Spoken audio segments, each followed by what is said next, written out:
CPI party കോൺഗ്രസിൽ പ്രായപരിധി സംബന്ധിച്ച ഭിന്നത രൂക്ഷം. ജനറൽ സെക്രട്ടറി ഡി രാജയ്ക്ക് പ്രായപരിധിയിൽ ഇളവ് നൽകരുതെന്ന നിലപാടിൽ ഉറച്ചു നിൽക്കുകയാണ് കേരള ഘടകം. രാജയ്ക്ക് പിന്തുണയുമായി ബീഹാർ, UP ഘടകങ്ങൾ രംഗത്തുണ്ട്. പാർട്ടി ഭരണഘടനയിൽ ഉൾപ്പെടുത്തിയ 75 വയസ്സ് പ്രായപരിധി മാനദണ്ഡം കർശനമായി പാലിക്കണമെന്നും ആർക്കും ഇളവ് നൽകേണ്ടതില്ല എന്നുമാണ് കേരള ഘടകത്തിന്റെ നിലപാട്. ഇക്കാര്യം ദേശീയ നേതൃത്വത്തെ അറിയിച്ചതായാണ് വിവരം.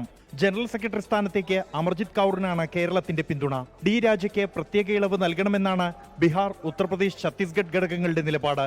നേതൃത്വം തുടർച്ചയായി മാറുന്നത് പ്രതിസന്ധിക്ക് ഇടയാക്കുമെന്നും ഇത്തവണ ഒരു ഡെപ്യൂട്ടി ജനറൽ സെക്രട്ടറിയെ തെരഞ്ഞെടുത്ത് ഘട്ടം ഘട്ടമായി നേതൃമാറ്റമാകാം എന്നുമാണ് നിർദ്ദേശം. ദേശീയ സെക്രട്ടേറിയറ്റിൽ രാജയ്ക്കാണ് ഭൂരിപക്ഷം. എന്നാൽ ദേശീയ എക്സിക്യൂട്ടീവിന്റെ നിലപാട് നിർണായകമാകും. രാഷ്ട്രീയ പ്രമേയത്തിലെ ചർച്ചയിൽ കേരളത്തിൽ നിന്നും അജിത് കോളോടി സംസാരിച്ചു.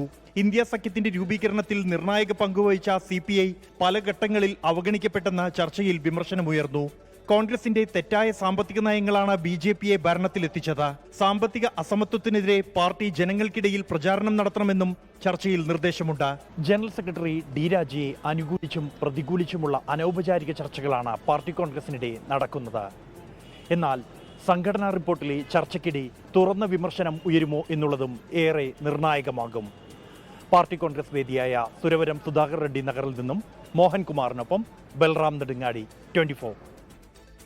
ലോകത്തെവിടെയായാലും ഏത് സമയത്തും 24 വാർത്തകളും ഓഗ്മെന്റഡ് റിയാലിറ്റി പാക്കേജുകളും എക്സ്പ്ലെയിനറുകളും വിശദമായി കാണാൻ ഞങ്ങളുടെ YouTube ചാനൽ നിങ്ങൾക്ക് സബ്സ്ക്രൈബ് ചെയ്യാം.